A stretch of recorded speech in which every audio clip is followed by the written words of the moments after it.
Hey folks, and welcome back. Today I'm going to be showing you how I made some cool quest boards for tabletop scatter. Now, these are perfect for D&D obviously, or any fantasy tabletop RPG or skirmish game. Now I needed one of these for my own campaign, so I started with that, but of course not everyone is going to want that kind of pseudo-ancient world look that I'm going for right now. So I'm also making one in a more traditional fantasy vibe.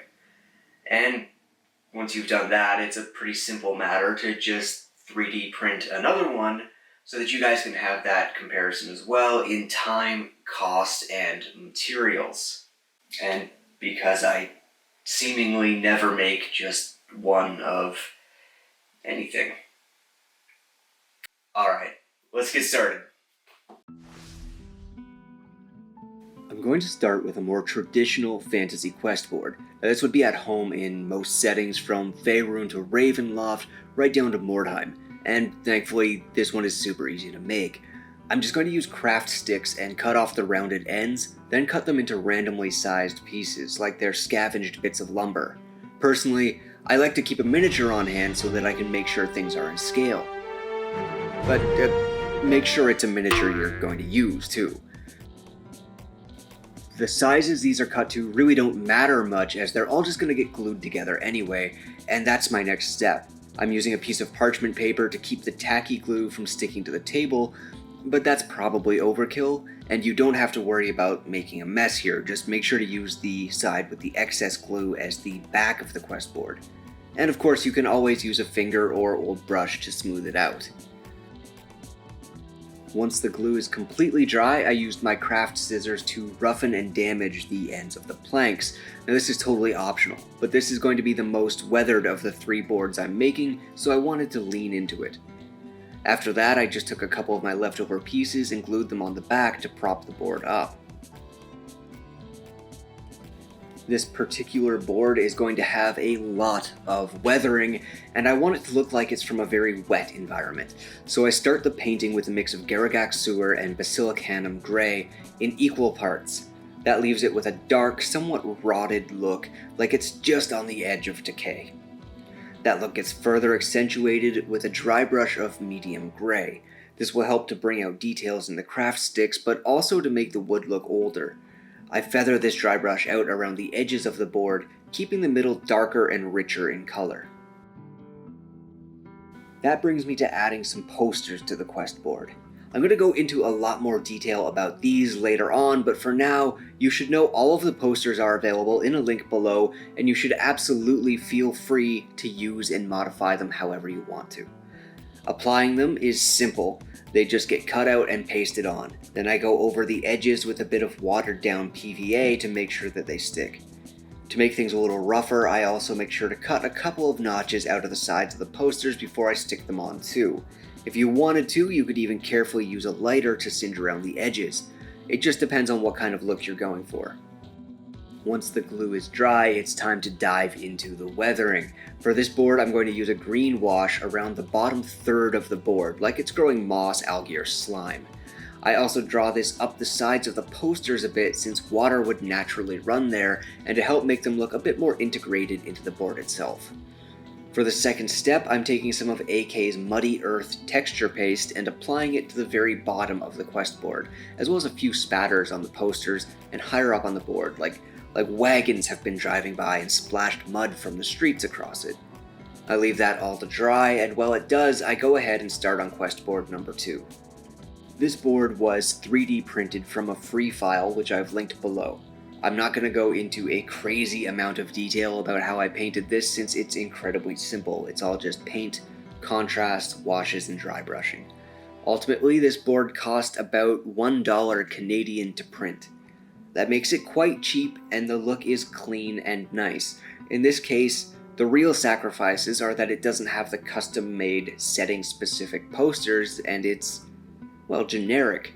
Which is fine, it's a good quest board, but it doesn't really say anything about your setting. It's sort of just a generic piece of scatter terrain. But for $1 of your money and an hour of your time, you can have this quest board finished and ready to go, and that has its own advantages. Since there's nothing truly unique about it, however, let's move on to the third board and do some foam crafting. This final board is the one for my own setting, and it needs to fit in with the fantasy Roman vibe of my current campaign. It also needs to match the architecture styles I've already established in previous videos. I start by milling down some foam offcuts to roughly the size and shape I want. Kind of a stretched octagon shape is where I ended up. These are about 3 inches tall, so I set my foam cutter to a 1-inch depth and mark each side of the pillars with a shallow groove. Now this is just decorative, but it's a style callback to what I did in my modular walls video. That kind of consistency will help to bring it into the setting and make it all look constructed by the same group. Next, it is texture time, and when it comes to rough hewn stone, there's really no beating the classics. A rolled up ball of tinfoil over all the pillars makes for an excellent stone texture that's easy, cheap, and achievable in just seconds. For the board itself, I'm using cheap dollar store foam board. Now I want this to be the largest of the 3 quest boards, and I cut it to an appropriate size. Then the paper gets carefully peeled off, make sure not to skip this step, and I used a wire brush to add some wood texture. That's one of my personal favorites and most satisfying texture tools. I also cut a wooden support pillar out at the same length as the board and texture it exactly the same way. Now, this is going to end up being a support for a roof overhang in the final build. The board and the support get glued between the pillars using Eileen's tacky glue. Now originally I thought I was going to have to pin these in place to get them to stick, but it didn't end up being necessary. I just glued the board in and waited for it to dry a little, then put some glue on the ends of the pillar and slid it into place.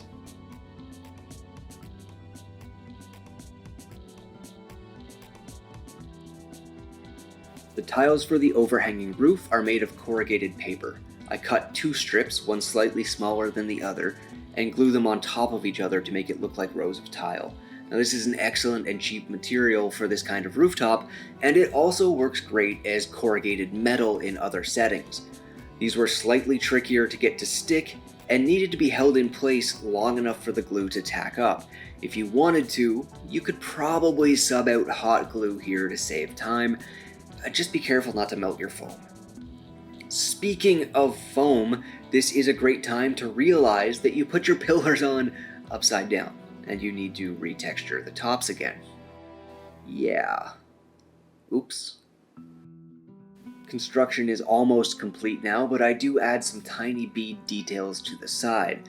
This is an architectural detail that calls back to the giant temple build, check it out if you haven't, and will help to make it look like this belongs in my city and setting.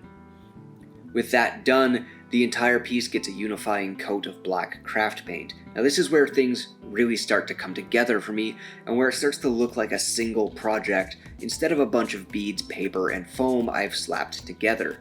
It's important to note that if you're using a brightly colored material like this neon green corrugated paper, that you give it as many layers of paint as you have to for an even base coat. You don't want that showing through.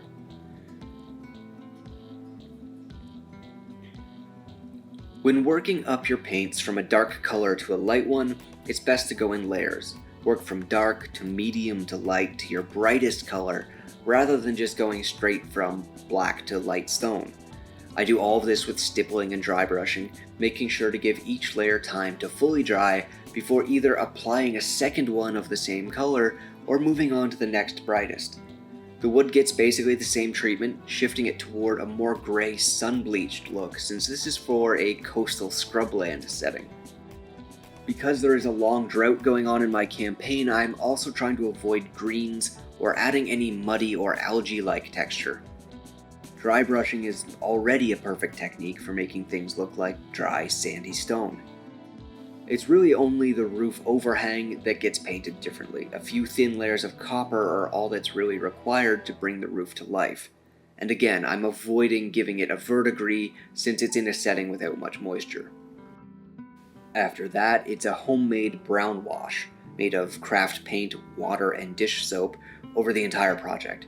This will darken it down a little, unify the paint job, and also help to age the copper roof without that verdigris on it. And now it's finally time to talk about those posters. On the first board, which was more gritty and grimdark looking, all of the posters were wanted posters. But this is actually a great chance to liven up your setting and allude to the history and lore behind it. Like creating any piece of scatter terrain, part of the purpose is to enhance how alive your setting feels. So instead of just wanted posters, I made up posters advertising the local theater troupe, someone's missing pet, an upcoming celebration that is going to be important for the city. Even posters as reminders to the citizens of their religious obligation to burn the dead rather than bury them. In fact, I even created one poster that is from years ago, hinting at the history of the city.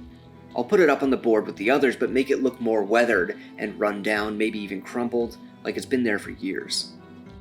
People live in this city, and these notices are a reflection of their lives. You can also make each one of them a quest if you want to. In fact, each of these posters relates to something my players can interact with. That's why they're also printed a little bit out of scale. I want them to be big enough to be seen at the table. And if your players ask what they are, well, these are easy to print as full-size props that you can just hand your players so they can see exactly what their characters do. That's a great way to excite your players and to use scatter terrain to tell part of the story of your campaign.